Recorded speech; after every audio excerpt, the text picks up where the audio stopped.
You couldn't possibly be any dumber. You go and do something like this and totally redeem yourself.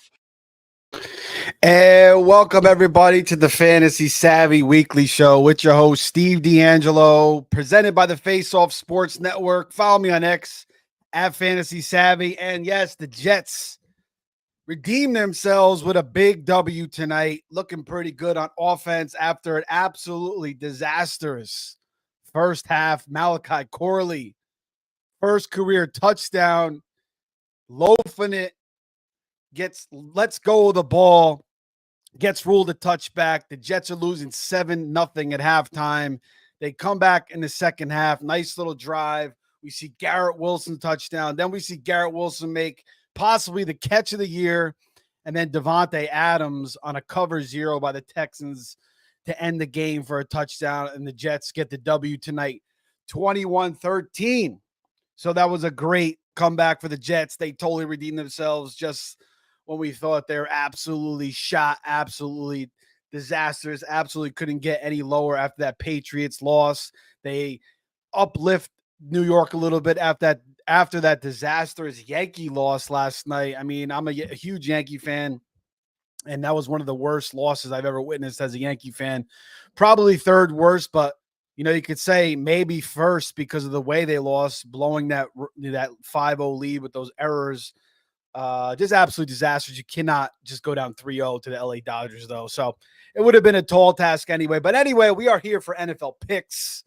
Enough with the Jets, although we are going to recap that game, and enough with the baseball and the World Series. That is now over. We got the NFL picks back tonight, and we are, like I said, we will recap the Thursday night game per usual. Jets, Texans, Jets 21-13. But before all that, make sure you guys like, subscribe, share, hit the notification button. If you guys want to talk anything fantasy, anything, maybe a little NBA, NFL picks, just throw it in the comments. As I'm going through these picks, I'll reach back into your comments. You want to talk about tonight's game as well, we could talk about that. Anything. If you guys want to throw us a super chat, we really appreciate that as well. But again, follow me on X at Fantasy Savvy.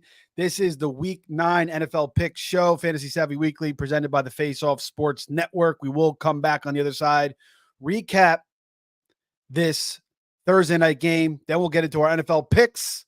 Let's go. Welcome to the Fantasy Savvy Weekly Show with your host, Steve D'Angelo, presented by the Face Off Sports Network, discussing high-stakes fantasy football, waiver, fab, free agent pickups, NFL picks, and more. So sit back, relax, and enjoy the show.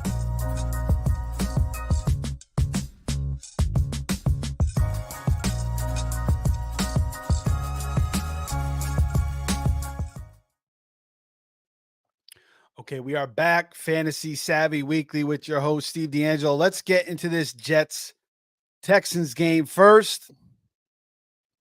Before we start anything, I see a couple people here. We got Al saying, "Sup, Steve?" We got Jamie saying, "What up, dude?" Jamie says, "Are you dressed as Aaron Rodgers for Halloween?" No, I just got the Jets hat on with the Callahan's Auto Parts shirt on from Tommy Boy. And Aaron Rodgers dressed up as a pillow because that dude is soft. I don't know, man. I think you call him soft tonight. Came out terrible first half, but certainly some nice throws in the second half. Obviously, Garrett Wilson makes that unbelievable catch, but at least he gave him a chance. Not many quarterbacks are willing to do that. And Garrett Wilson makes one of the best catches I've ever seen. I don't know if it was good as Odell's. Odell's I think was better, but this was up there. This was an amazing catch tonight. So I'm excited. The Jets have a long way to go, obviously. Just 3-6. But good win tonight against an injury depleted on the offense. Texans team that's been struggling to protect C.J. Stroud. He gets sacked 8 more times tonight. Just 11 of 30 for a $191. No touchdowns, no picks. So C.J. Stroud, disappointing year for him fantasy-wise. He needs his guys back. He needs Nico back. Diggs is obviously out for the year, but certainly needs Nico back. Tank Dell stepped up 6 for 126 tonight. on 9 targets, had a 50-yard catch. Robert Woods, 2 for 44, just 3 targets. Dolan Schultz, I thought it'd be a little bit better. 3 catches for 21 yards, 6 targets. John Mechie, I mean, I've been rooting for this guy.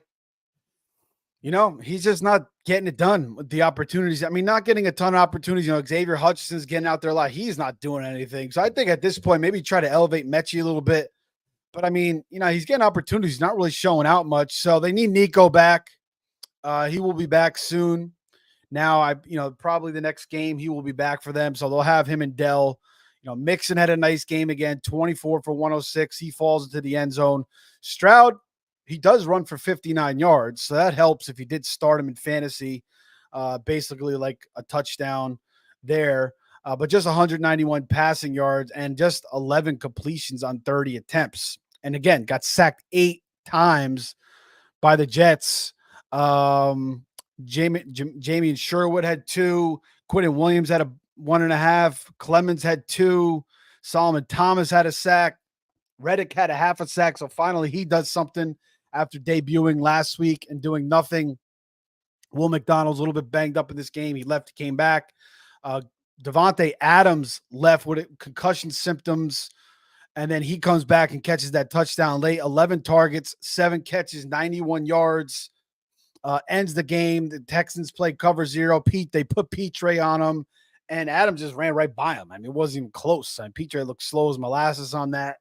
Rodgers just faced the pressure, tossed it up, touchdown, sealed the game pretty much. The Texans drive down the field, they kick a field goal, they go for the onside kick, they don't get it. And then Garrett Wilson, 9 catches for 90 yards and 2 touchdowns. And this is the Garrett Wilson we kind of expected when we were drafting him back end of the first round, early second round last year, back end of the first round, early second round this year, mostly first round this year. And he totally delivers now. Just a monstrous. The first touchdown catch was a nice pass by Rodgers. He put it in a perfect spot, and Wilson ran it in. And the second one, if you guys didn't see it, go check it out. Rodgers tosses it up, and Wilson comes down with this one-handed catch sky high and lands on his shin to get into the end zone. It was, checked out and ruled a touchdown. Absolutely brilliant catch. Probably the best catch of the year so far, and one of the best catches I've seen in a while. Certainly a terrific catch. And the Jets, again, Malachi Corley with a disastrous play in the first half. I was on Twitter just bashing this team. And again, I've been sick of the Jets pretty much since the butt fumble. And then I wanted them to take Josh Allen, and they took Sam Darnold. And then they got Zach Wilson, and I was like, all right, I kind of like Zach Wilson. I actually did like him a lot. And that was a failed project. And then last year with Rodgers getting hurt. And then this year's start, it's just been disappointment with the Jets year after year. No playoffs in 14, 15 years now, which is unbelievable. Again, we haven't won a Super Bowl since 1969. So this was just a fun game on Halloween. Went by my brother's house, took the kids out, ate a bunch of candy, had some Papa John's. I got that Shack pizza. I usually order pizza like from a chain. Usually I order Pizza Hut. I like the deep dish, but I haven't had Papa John's probably in like 10 years. And that Shack pizza was good, man. It was like extra cheese, extra sauce, pepperoni. It was delicious, man. And I've been kind of watching what I eat a little bit. So I had a bunch of that. It tastes terrific. Bunch of candy. And then I'm watching the Jets in the first half. It's miserable. The second half was a totally different story. They come out, they scored 21 points, and they hold the Texans to 6 and get the W 21-13. So Jets moved to 3-6. By the way, Rodgers, 22 of 32, 211, 3 touchdowns. And then Breece Hall, 15 carries for 74 yards, catches 2 balls for 11. Mike Williams, just 1 catch for 6 yards. But the Jets moved to 3-6. And the schedule is not bad. Cardinals at Arizona, Colts, home against the Seahawks, at the Dolphins, at the Jaguars, home against the Rams, at Buffalo, and then they finish up with the Dolphins. So, they could go on a little bit of a run here. Now, maybe they could lose, 2 games tops, really. But I mean, they could make a run here with the way Adams and Wilson looked tonight. It was just great to see Adams come back out of that tent, out of the concussion, and come back and finish strong like that. And it was good to see the Jets just totally bounce back in the second half. And again, for the Texans, they need to get Nico Collins back, and they got to start protecting CJ Stroud better. I mean, it's been an absolute disaster. It's week after week after week. He is just under duress and getting sacked left and right. So they got some things to figure out as well. But certainly Nico Collins, the guy was looking like a top 3 receiver in the league this year, an absolute alpha before he went down with his hamstring injury. So that will certainly help. But they are now 6-3. Okay, guys, we got the picks. We got the NFL picks. And we had a good week last week. Let me just get this baby up here and see if that's what I wanted to do. Bang, bang. Hopefully this stays on now. So last week was a good week. We went 8-3, and we had the Bengals, which was a loss. The Browns covered 8 plus 8.5. Texans Colts over did not cover 45, but then we had the Jags plus 4. We had the Lions minus 11.5, Falcons minus 2, Falcons Bucks over 45.5, Chargers covered minus 7, Bills covered minus 3. Sunday Night Football, we took Dallas. I'm never taking Dallas again. I took them against the Lions. Then I take them against the Niners, and they just absolutely destroyed us. I'm never taking Dallas again. And the Steelers get it done on Monday night minus 6. So 8-3. We are now 34, 38-1 on the year, 47.2%. Still a losing year thus far. But last year, again, we were 87-74-2. We were 54.5%. So that was a winning year, and we want to get back to that and more this year. So we have 10 more picks this week. So let's get over the 50% mark. Let's get into the winner's circle. And I think we got some decent picks. Now, again, we took some ballsy picks last week, but taking the Jags and taking the Browns. Browns, 8.5 dog, Jags plus 4 dog, 2 pretty much dog shit teams. And they both get it done. So we got a couple more dog shit teams that we're going to back, but that's kind of, when you make NFL picks, you got to pick these ugly games. You can't just say, oh, this team's so much better and this quarterback and this coach. You kind of you have to look at it matchup by matchup, quarterback versus quarterback, offensive line, defense versus defense, the coaching, the situation, what happened the week before, what's the team's record? Are they playing on the road? What time are they playing? There's a lot that goes into it. So, I try to do my best. It's not easy picking the NFL, and you guys don't have to follow all these picks. You could fade me on these picks, but again, 8-3 last week. So let's try to keep it rolling this week. And the first pick,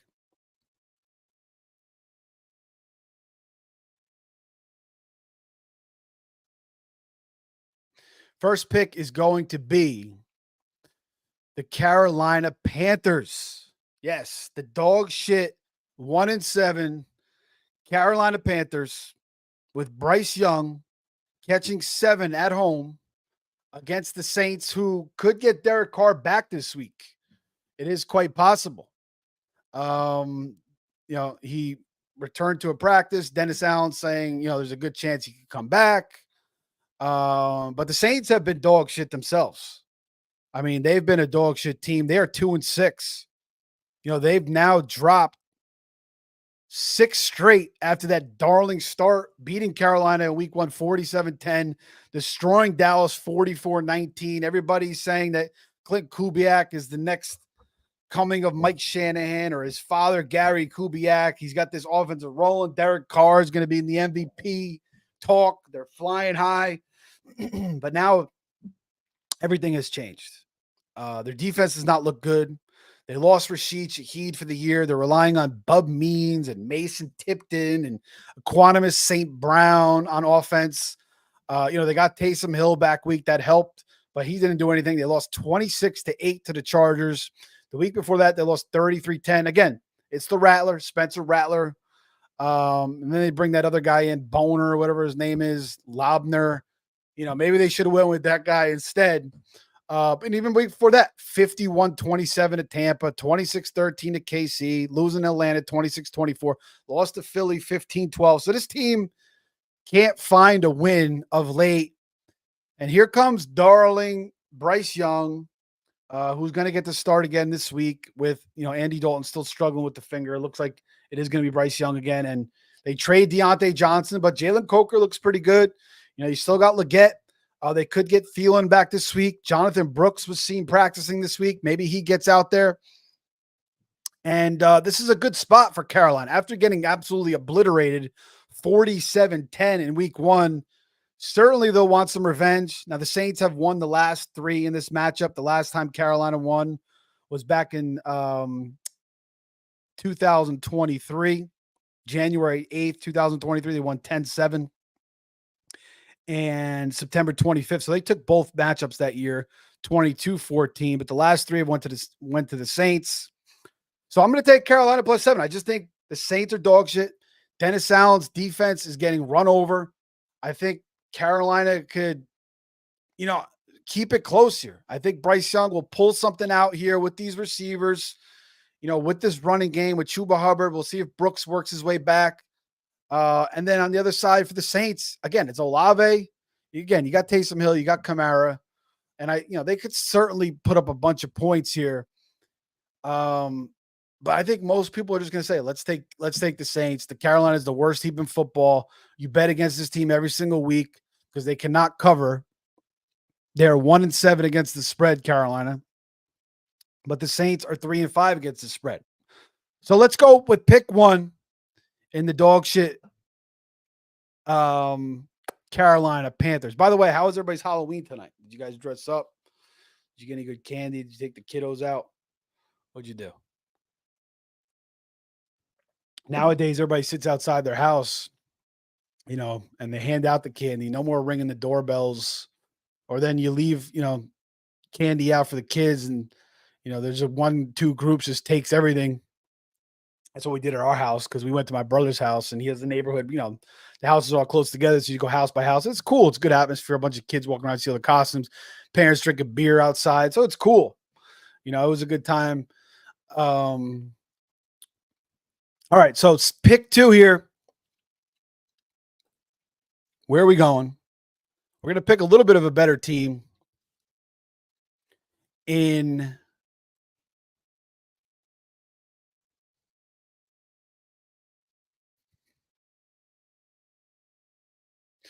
we're going to take the Cincinnati Bengals -7 home against the Vegas Raiders, who are 2-6, 4-4 against the spread. Since he's also 4-4 against the spread. Bengals are 3-1 or 5. Bengals are 0-4. Sorry, 0-4 at home. I mean, how is that possible? They lost to New England week 1, 16-10. They lost to Washington 38-33. They lost to Baltimore 41-38. And they lost to Philly last week 37-17. The Bengals are 3-5.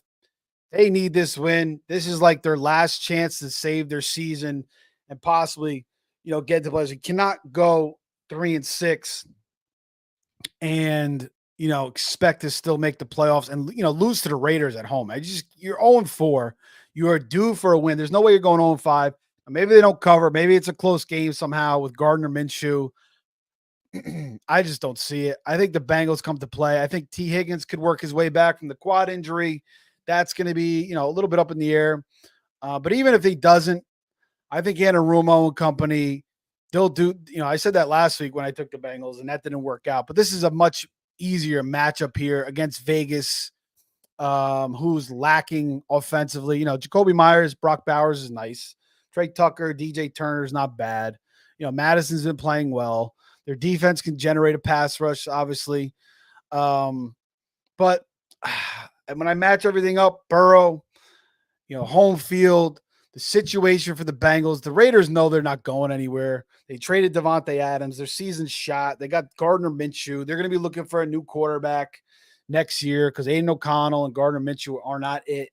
So they know this is, this is just a game. They're going to go to Cincinnati. How much motivation do they have here, really?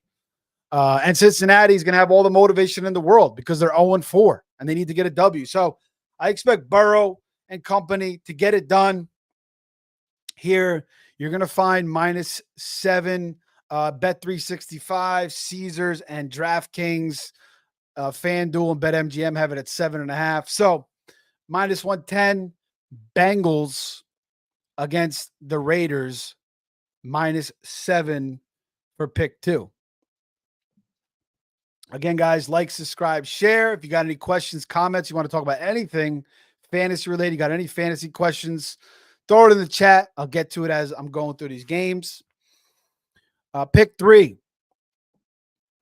for week 9 is going to be another dog shit team. And you're going to say, Steve, you already took the Panthers. You got another dog shit team you're going to take here?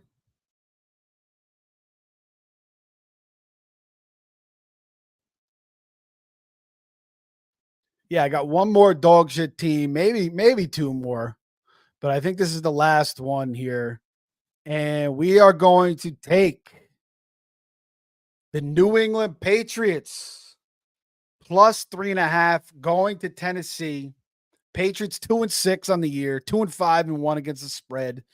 Tennessee's 1-6, 1-6 against the spread. Tennessee's 0-3 at home. Mason Rudolph, Calvin Ridley comes alive last week out of nowhere after the DeAndre Hopkins trade. Most of his production, I believe, was in the first half, but he comes alive, sparks up the offense a little bit. But Tennessee gets absolutely demolished, 52-14 by Detroit. The week before that, they lost to Buffalo 34-10. So, Mason Rudolph is, I guess, he's upgrade over Willie Levis. Again, I call him Willie Fubu's. But I like the way New England played last week after Mayo said they're a soft team. Speaking of soft, Jamie, they bounced back and beat Aaron Rodgers and the Jets 25-22. Jacoby Brissett, leads the victory after Drake May leaves early. We'll see if Drake May gets back this week with the concussion. Obviously, that'd be a bonus, but I don't care. If it's Jacoby Brissett, if it's Drake May, 3.5, 2 dog shit teams. I understand Tennessee's defense. I guess you could say they're better than New England. But again, it was a facade those first couple of weeks when all their statistics were looking good. Playing against Caleb his first game, playing against Rodgers the second game with the Jets, we're doing shit on offense anyway. Playing against Malik Willis, playing against Skylar Huntley, playing against 2017. Was that Flacco? And then, they play the Bills up 34 and they play the freaking Lions up 52. So they play 2 legit offensive teams and they get absolutely banked on defense. So how good is their defense? I don't really know. I think Jacoby Brissett could do enough. Ram Stevenson bounces back last week, gets to the end zone twice. DeMario, Hunter Henry. We'll see if Jalen Polk gets back this week. Boute's playing better of late. Even Tyquan Thornton's catching passes. Always kind of liked him. I would like to see them utilize him a little bit more. So think New England, give me the 3.5. I'm going to, when I match everything up here, I just think, it's, I guess you say the home field with Tennessee gives them the advantage. Again, 2 dog shit teams, but if Drake May comes in here, we get even more of a bonus. Maybe the spread should be more like 3 or 2.5 with Drake May. So let's go New England for pick 3 +3.5. And you can pretty much find that anywhere. All right, next pick 4. And this is the last game of the 1 o'clocks. And we're going to stick with a good team this time. A really good team, rather. First, let's get to Jamie's comment here. He says, I did hear Rodgers was drinking cayenne pepper, trying to put hair on his balls. Yeah, I mean, cayenne pepper, he was drinking that and something else. I don't know, lemon. What the hell is it? Just cayenne and water? The only time I use cayenne pepper is when I'm sick and I'm making like a soup, like a vegetable soup or a garlic soup. I'll throw some cayenne pepper in there. But yeah, it does have a lot of medicinal uses, and maybe it does put a little bit of hair on your balls as well. So maybe that's what helped tonight. Got a couple more hairs on there. And, he's flying high. Less hair on his face, more hair on his balls. All right, next, next pick. Thanks for that, Jamie. Oh, let me pull that comment down. See that still flying up there. Again, guys, like, subscribe, comment, anything you want as we're going through these games. Pick 4. We got a good team this time.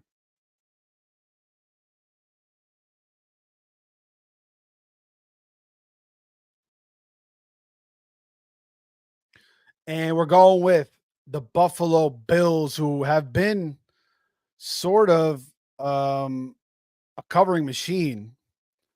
5-3 against the spread, but certainly have been dominant over this Miami Dolphins team. Last 10 games, 9-1 straight up.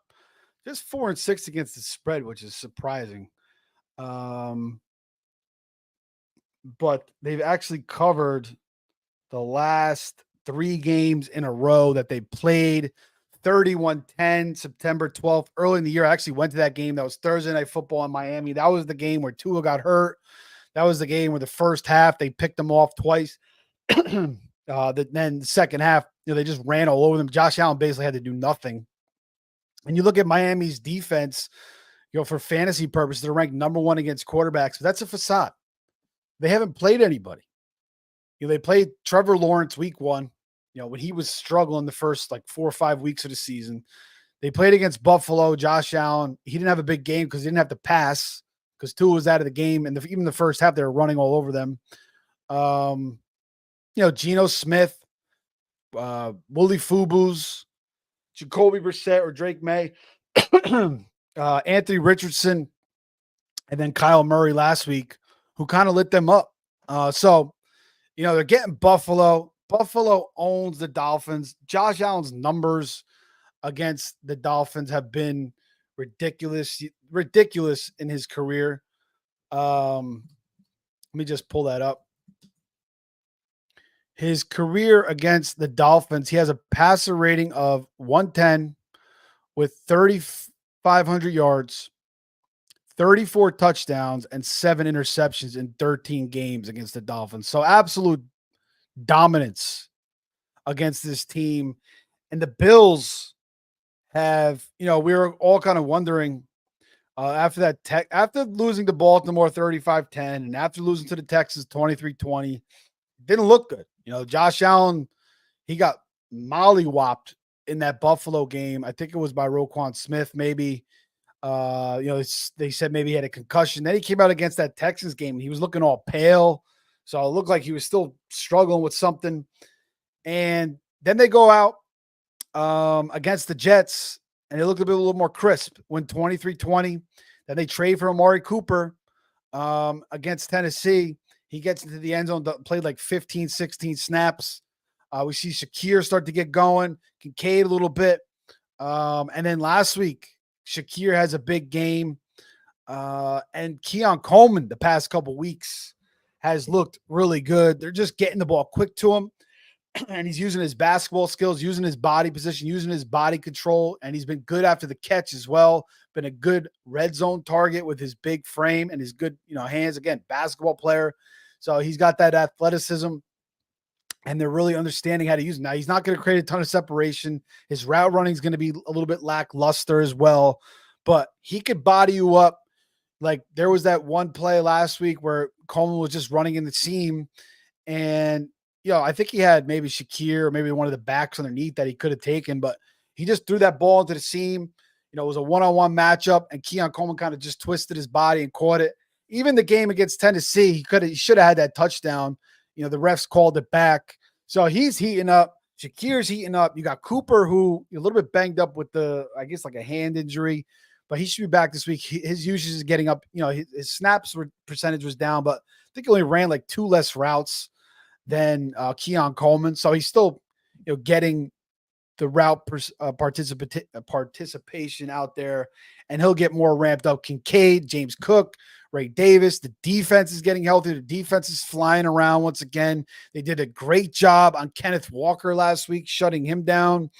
So, maybe Tua and Miami finally break wind here with Tyreek Hill and Jalen Waddle and Achane and Mostert.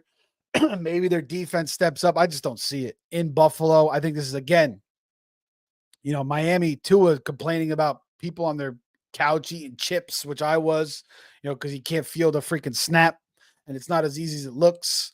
Just field the snap. You don't have to call people out who are watching the games, man. Come on. So, I just think the Dolphins 2-5.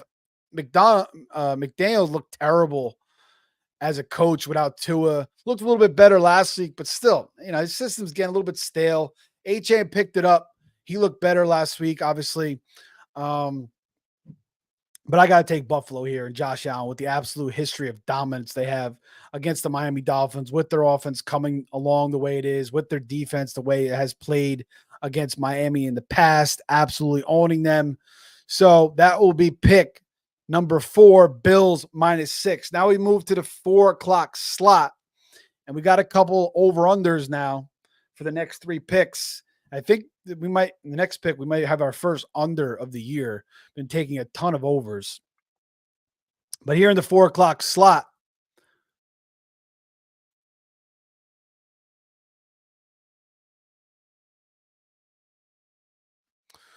we like the Jags. The Jags and Philly over 45 and a half.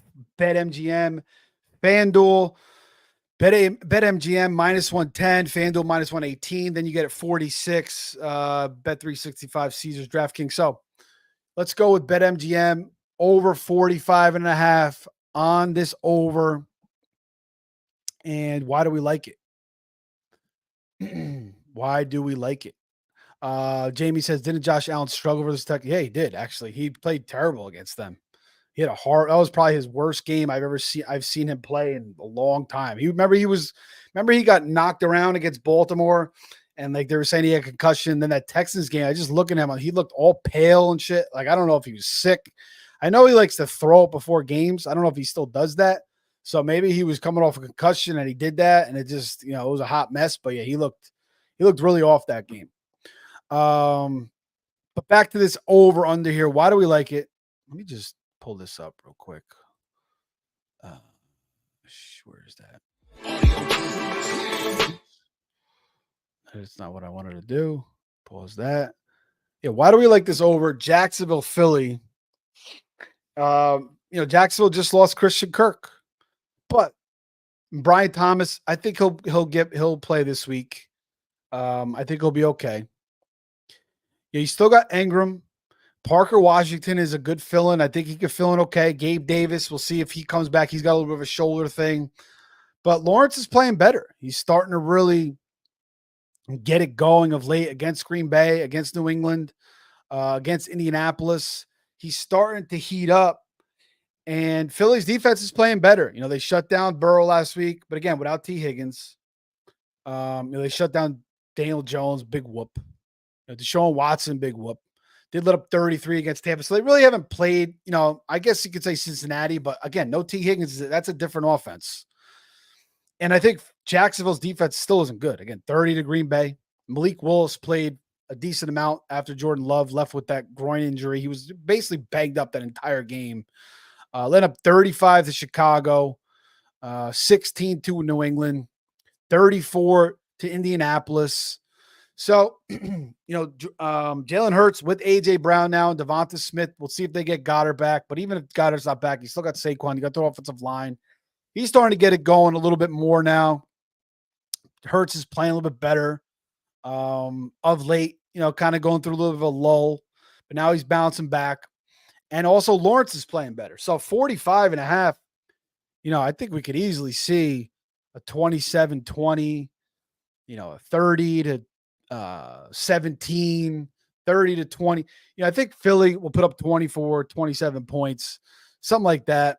And I think Jackson could put up some points too as well. Tank Bigsby, we'll see if ETN works his way back. So, the weather's still good. We're still in the early fall here in Philly in the Northeast.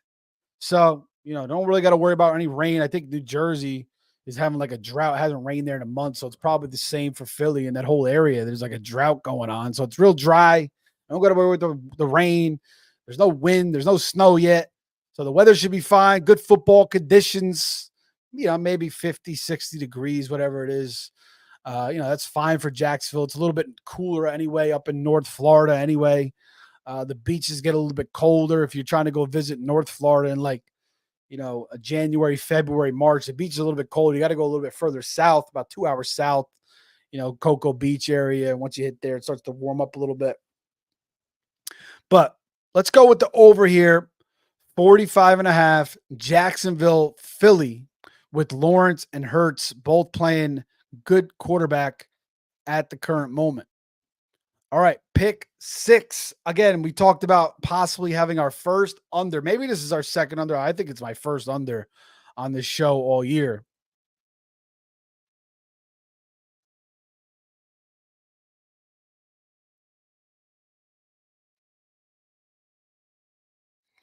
And we got the under here between the Chicago Bears, Dicka, and the Arizona Cardinals. Under 45 at BetMGM. Everywhere else it's about 44.5. So you could take it there, buy it up to 45. And, Caleb was riding high against Carolina, 36, against Jacksonville, 35. Then they get the bye. They come off the bye, and it was supposed to be another good matchup against Washington, but only 15 points. And, Washington's defense is playing better. Dan Quinn's got these guys playing. They're still probably an average defense, but they are playing better.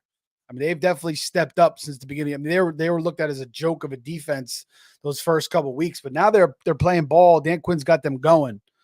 But I don't think Arizona's defense is terrible either. I think, Gannon's doing some decent stuff there. I think they can play decent at home. Again, they held the Lions to 20 points at home. They held the Rams to 10 points at home. And they also held the Chargers to 15 points at home. So they've been playing good defense at home. They're also 7-3 against the spread at home. Their last 10 games. These two teams matched up last year, December 24th, and Chicago won 27-16. And that game was in Chicago. And Murray was 24 of 38, 230 yards, 2 touchdowns. So he had a pretty good game. So this game just went under the current total of 45. 43 points in this matchup last year. And then Fields was 15 of 27, 170 yards, 1 touchdown. He ran for 97 yards and a touchdown as well.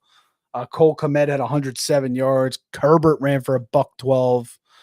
James Conner, 45 yards. James Conner was the leading receiver with 67 yards. But anyway, that was last year. So not too long ago. The same coaching staffs. The Bears defense was starting to come on towards the end of the year last year. So that was right around the time when they started to come on. And I just see another under here. I mean, I think Gannon will, like I just pointed out, Arizona's defense has been good at home.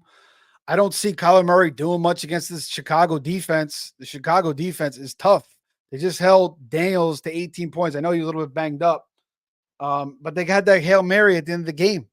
I mean, without that, they have 11 points. So, or 12 points. It was 15-12.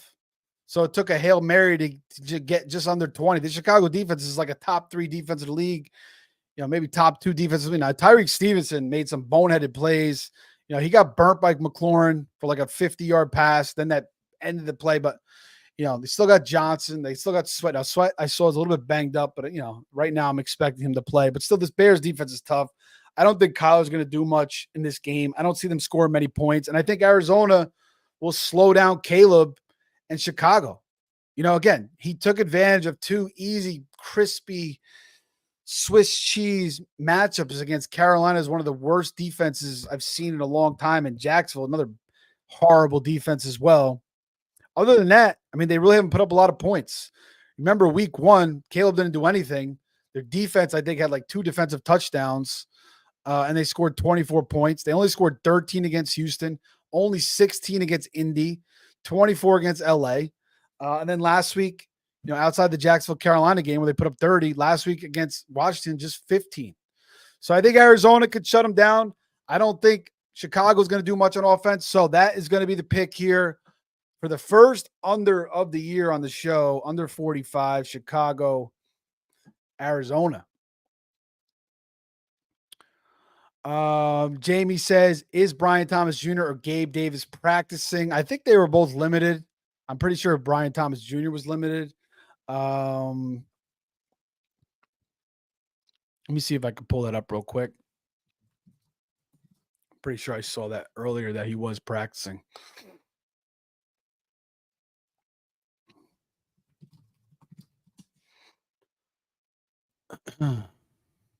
Yeah, limited practice today for Brian Thomas with a chest injury.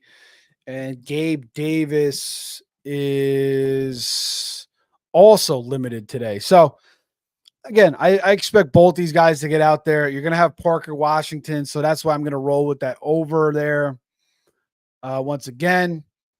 And Jamie also says Philly needs to score over 30 points for that over to hit. Not necessarily. I mean, again, they could score 27, and Jags could get 20. So there you go. That's the over. So yeah, I mean 30. They could get 30 against this Jags. Even look what Caleb did against them, and the Eagles' offense is starting to roll. And again, I think with Brian Thomas Jr. coming back, Gabe, Parker Washington, maybe we'll see if we get ETN. You got Ingram still. The way Lawrence is playing, we're gonna roll with that over. Jags Philly. All right, next pick. Still in the 4 o'clocks. We're going to get another over here, and we're going to go to the Pacific Northwest. And it's going to be between the Rams and Seattle.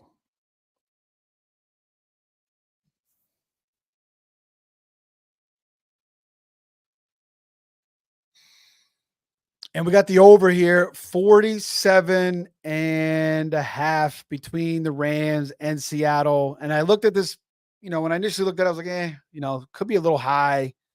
And I don't see any better number than 47 and a half. I see 48. But 47 and a half at FanDuel from -1 to 10 is the best one. You could buy the hook down to 47, pay a little more juice, which I don't mind doing. -120, -125. But looks like DK should get back. We'll see. They're optimistic. If he doesn't come back, that changes things a little bit, I would think. JSN, Lockett's not really playing that well. He's a little bit banged up. But you got Kenny Walker, Jake Bobo, Noah Fant. So DK injury would hurt this over a little bit. I'm not going to be as excited about it, but I'm going to leave it in there expecting DK to play. And now on the other side, we got LA back with Cooper Kupp, and Puka Nacua. Puka Nacua looked amazing last week coming back from that injury. Last second, basically, he's expected to play. And, we didn't really know where to rank them. I think I ranked him like 23rd, and he went off. He had a hell of a week. He looked absolutely awesome. Kyron Williams continues to get it going. They scored 30 against Minnesota with the return of those two guys. And then DeMarcus Robinson, we saw that last year, when Nacua and Cooper Kupp were both on the field. It wasn't Tutu Atwell. It was DeMarcus Robinson. And DeMarcus Robinson played 80% of the snaps last week, and Tutu played 14%. So DeMarcus Robinson has that role again.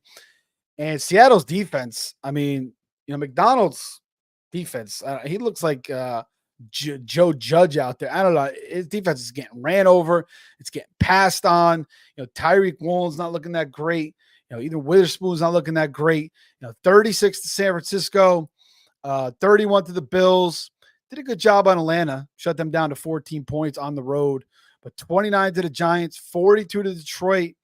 The Rams with these two guys, the way Stafford looked last week, I just think McVay I probably should take the Rams in this game too. But when I match everything up, if DK doesn't play, I'm absolutely going to take the Rams. You know what? I don't know, man. The Rams, but I don't know. It just seems too obvious. I don't know. I don't know. This is a tough one. I kind of want to take the Rams here. But we're definitely taking the over 47.5. The Rams won the last two matchups 17-16, 30-13. Seattle beat them 19-60 in overtime in January 8th. And before that, 27-23, December 4th, 2022. But the Rams have been pretty good in this matchup, 7-3 straight up, 8-2 against the spread last 10. Over under is 2-8 towards the under. So not great for the over there.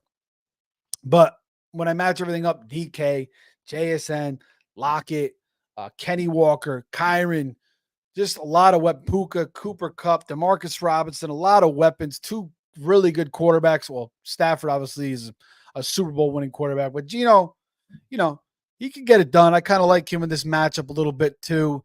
The Rams defense hasn't been, they've actually been playing better. They've been doing a better job of late. Jared Verse and company, they've definitely been playing better. But I see a shootout here. And you know what? I'm going to throw the Rams in as my 11th pick. So let's go Rams -1 and the over 47.5 because, if this doesn't hit the over, then I think the Rams will win. But if it does hit the over, then maybe Seattle covers. So maybe we'll get a split either way. So we'll throw the Rams in there. I think they're playing better football. They're 3-4. Seattle's 4-4. They've been better in this matchup of late. They're 0-3 on the road. Not great for the Rams. But Seattle's just 2-3 at home. So let's go Rams -1 over 47.5. 4 picks, 7 and 8. Pick 9. And I really like this pick. Now this is going to be,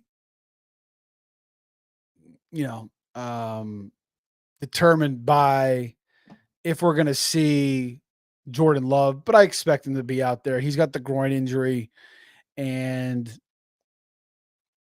I think he'll make his way out there. He's playing all banged up, but we expect to see Jordan Love this week.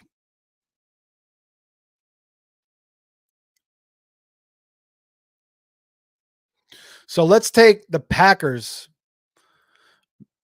+2. They are a home dog against Detroit. Actually, we're going to get 2.5. FanDuel, Bet365, Caesars, DraftKings, all with +2.5. Maybe you could find 3 somewhere. You can always buy the hook, which I like, especially with that 2.5, just to play a little bit safer. FanDuel, it's +2.5, -104. So you could buy the hook. Maybe it's 115, maybe it's maybe 116. So not bad. Even DraftKings is -108 for the +2.5. So on both under that -110 if you want to buy the hook to get it up to 3. But for the purposes for the show, we'll do 2.5. And Detroit, Green Bay. Last time they played, November 23rd, 2023. In Detroit, Green Bay won 29-22. Jordan Love was 22 of 32, 268, 3 touchdowns, no picks. Christian Watson had a big game. 7 targets, 5 catches, 94 yards and a touchdown. Dobbs 3 for 37. Jaden Reed with a touchdown, 4 for 34. Tucker Kraft 2 for 15. So last year's matchup, Green Bay wins in Detroit. Now Detroit gets a chance to get the revenge in Green Bay. Goff was 29 of 44, 332, 2 touchdowns. Gibbs 11 for 54. Montgomery 15 for 71. St. Brown 9 for 95. Khalif Raymond 5 for 90. Jameson Williams 2 for 51. And Laporta 5 for 47 and a touchdown. So, Green Bay, man, it's been tough because Love has just kind of been banged up. He really hasn't got a chance to get into a flow. Watson's been banged up a little bit. Even Wicks has been banged up. They had that Dobbs thing where he sat out a week because he was pissed off, I guess. But Jacobs looked great last week. Their defense has been playing solid, and they're home. This is a tough place to play. They're getting points. No more speedy turf for Detroit. Goff's got to go on the road. Now, Green Bay got a absolute huge win at Jacksonville game. We thought they're going to lose with Love going out, but Malik Willis holds them upright once again. They win 30-27. Before that, they beat Houston 24-22, Arizona 34-13. But they now won 4 straight, and Detroit has won 5 straight, or 6 straight rather. Arizona, Seattle, Dallas, blowout 47-9, at Minnesota 31-29, and then destroyed Tennessee 52-14. But we're gonna bank on Jordan Love coming back. We're gonna bank on Wicks, Dobbs, Watson. I'm gonna call it. If Love plays this week, Watson's gonna have a big game, just like he did last week. So we got somebody in the chat. Quaid says, do you have any player props you are liking this week? Let's go with Christian Watson over receiving yards in this game. Quaid, we're going to roll with it. Again, Jordan Love has to play, but I expect him to play. Let's go with Christian Watson over receiving yards. It's still him and Dobbs playing the most snaps, running the most routes. And then it's Jaden Reed third. And then Wicks is like way behind, down fourth. At least last game, that's the way it went. And then Tucker Kraft is, he's been the guy. Even though he was the draft pick after Luke Musgrave, he's been the guy that's shining. So let's go with Christian Watson for this game for a prop here. A little bit bold because Watson really hasn't done much. But this is kind of what Watson does. He shows up, then he gets hurt. Then it takes him like 3-4 games to get back into a groove again. And then he goes on fire for like 4 or 5 games. Then he gets hurt again. So, he's been a little bit banged up again. He's played a couple games. Now is the time where he's going to heat up again. This has happened the last 2 years. So there's a pattern with Christian Watson. I'm going with this calculation. Let's go with the over receiving yards. Thanks, Quaid. And we're going to take Green Bay plus 2.5 here against the Lions at home. And also, I don't mind putting a little bit on the money line. Green Bay straight up. Deadeye Elephant says, started Garrett Wilson and got 30 points. But start Matt Stafford over Josh Allen. Probably going to start Josh Allen. And do I drop Jake Ferguson or TJ Hawkinson for Kate Otten? Geez, that's tough, bro. First off, yeah. I mean, you're starting Josh Allen. We already went over what Josh Allen's numbers: 34 touchdowns, 7 picks. What was it? 13 games against the Dolphins in his career. He absolutely smashes them. Their passing game is getting it going. Again, the past couple games now, past 3 games, Shakir playing great, Kincaid stepping up, Keon Coleman. So definitely going Allen, even though I like Stafford's matchup. And, that's awesome. You got the Wilson and the 30 points to start you off this week. But who you drop, Ferguson or Hawkinson for Kate Otten? Jeez. I mean, I don't want to drop either of those guys. I think you're good. I mean, you got Ferguson and Hawkinson. Just stick with those guys. I mean, I love Otten. He's going to catch a bunch of targets, for sure with Godwin out. But, Evans should be back from the hammy at some point. I think you got to stick with Hawkinson. I mean, they're both more talented. I mean, I guess you could say Otten might be more talented than Ferguson, but he's not better than Hawkinson talent-wise. But I think I got to stick with Ferguson and Hawkinson. I would say if you're going to drop one of them, I would say probably Ferguson for Otten, but I would just stick with the 2 guys. Maybe there's somebody else you can drop, hopefully, and just, you obviously want to add talent. You don't want to leave a guy like Kate Otten out there for your other league mates to pick up. And that's what I try to do. Like, I always try to cut dead weight and just add these talented guys. Like, I have leagues where I'm holding like 4 tight ends. Like, I have Kate Otten, Ferguson, Tucker Kraft, and like Kyle Pitts, because I don't want anybody to have these guys. But of course, I got 10 bench spots, so I could do that. So, you got to have a deep bench to do that. But, I just love snatching up talent because I don't want other people to get it and utilize it against me later on. But appreciate the question, man. Come back again next Thursday. We'll be doing it all over again. Jamie says, with St. Brown coming off only 2 targets, how do you think he does versus Jair Alexander?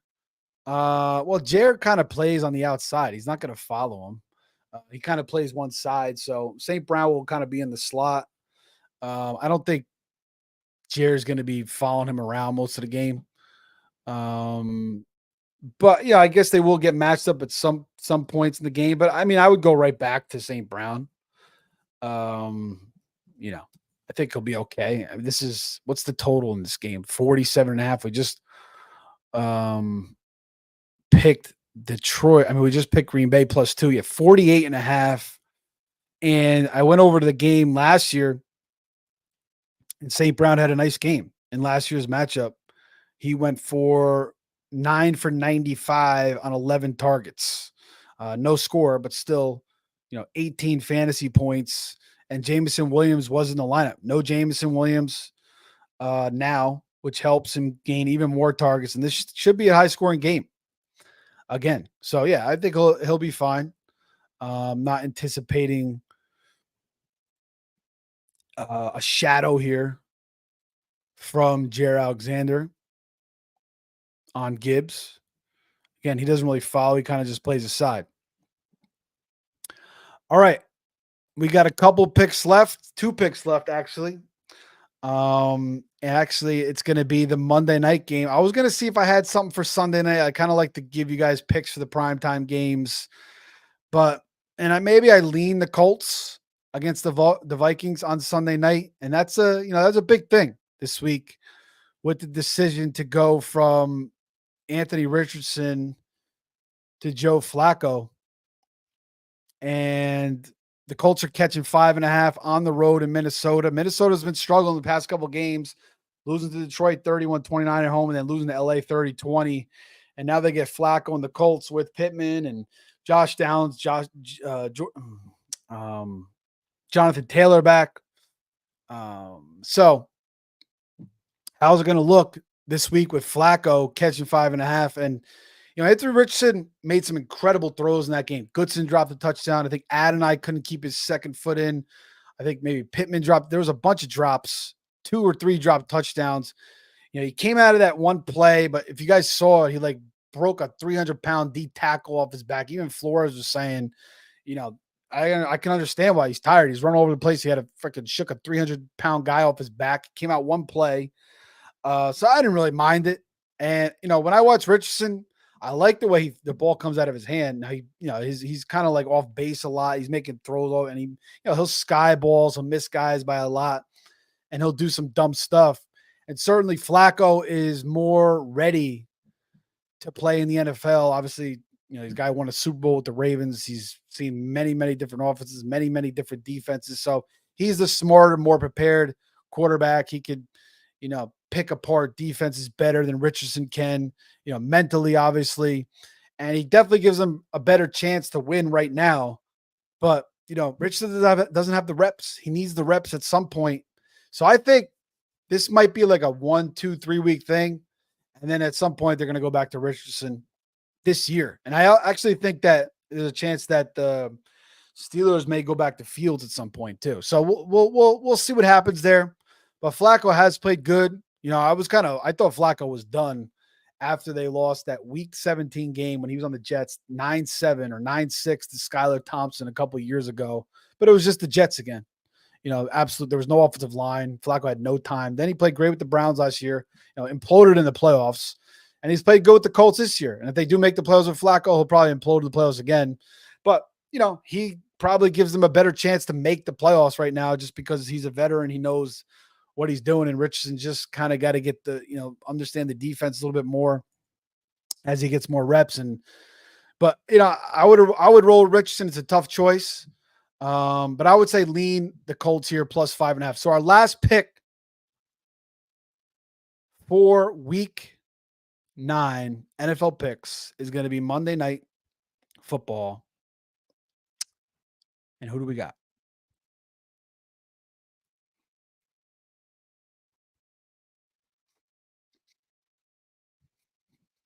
We're going to take the Chiefs against Tampa minus 9.5. Actually, minus 8.5. Sorry. Minus 9.5 is BetMGM. Everywhere else, it's minus 8.5. Minus 8.5 for the Chiefs. And I mean, the Chiefs they're 7-0. And, they're just winning ugly. 27-20. I mean, they almost lost that game to the Raiders. I had them in Survivor last week, and I was worried they were going to lose that game. 27-20. They go to San Fran. They beat them 28-18. They beat New Orleans 26-13. They barely beat the Chargers, with no Bosa and Herbert hobbling around on a high ankle sprain, 17-10. They beat Atlanta last second, 22-17. They barely beat Cincinnati, 26-25. They barely beat Baltimore, 27-20. But they're 7-0. They just know how to win. They expect to win. When they need to get something done, they get it done. And Spagnuolo and Reed are two of the best coaches in the league. And Mahomes, he's playing terrible statistically, but when he needs to turn it up, he could turn it up and just extend drives when he needs to extend drives. And they're going to get Pacheco back soon. They got Hopkins working in a little bit more. But the real reason I'm taking the Chiefs here is Tampa Bay's defense is just hideous. It's absolutely hideous. 36 to the Falcons, 31 to the Falcons last week, 36 back on October 3rd when Cousins threw for 500. Cousins, another huge day. 41 to the Ravens. Lamar lights them up. Even 27 to Spencer Rattler was terrible. So 26 to Bo Nix in Denver. Their defense has been horrible. And I like Mahomes this week. I'm going to have him like top maybe 7 or 8 as a fantasy quarterback this week. I think Worthy's going to have a nice game. Hopkins will probably get involved. Kelsey, Noah Gray. The running game will get going again with Hunt. And Tampa Bay's offense, I think, is going to struggle. I mean, they played good last week against Atlanta. Surprisingly, Baker had a big game. He played better than I thought. But, you're relying on Cade Otton and McMillan and Trey Palmer and Sterling Shepard. And I do like their running backs combo with, Rashad White and Bucky Irving. Bucky Irving looks great. But I think they'll struggle here on Monday night in Kansas City, in Arrowhead, 7-0. The Chiefs, they're going to be absolutely fired up in this game. So -8.5. I think Tampa Bay is going to struggle a little bit on offense. I think they'll get a little bit. I think they could score 17, but I really see the Chiefs scoring like 30 points in this game, maybe over 30, having their best offensive output of the year. Again, Tampa let up 31 and 36 to the Falcons, 41 to Baltimore, 27 to Spencer Rattler. So I think Mahomes can get over 30. I think the Chiefs, and I think Tampa can get 17 at least.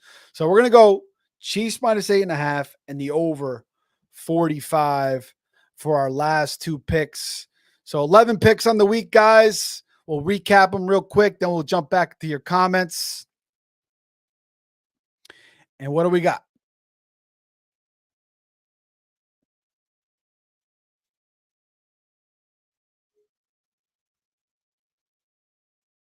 All right.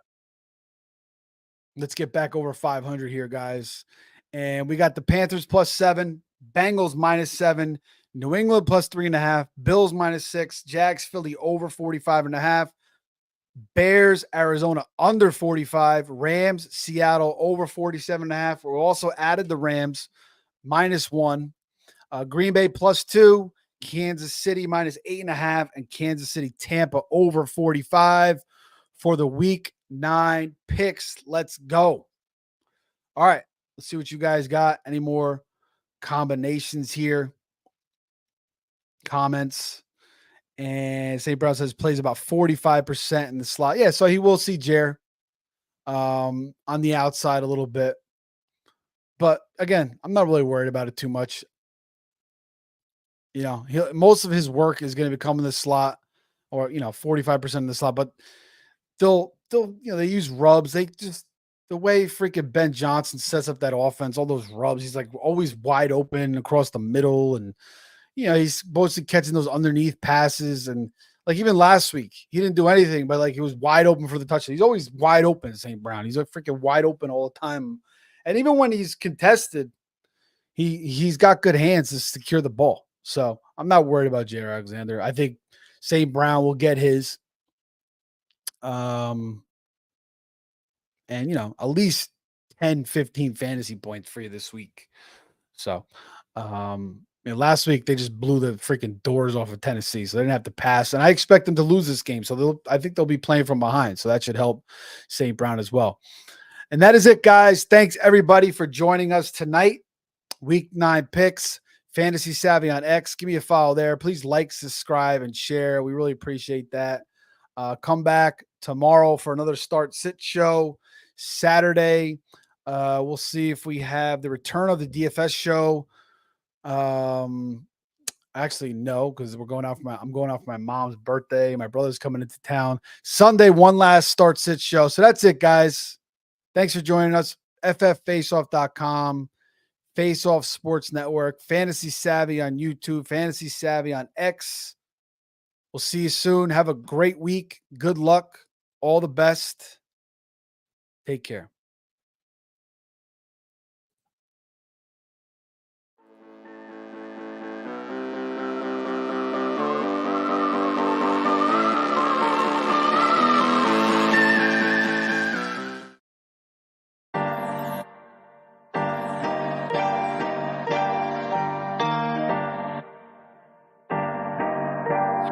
Yo, vintage got the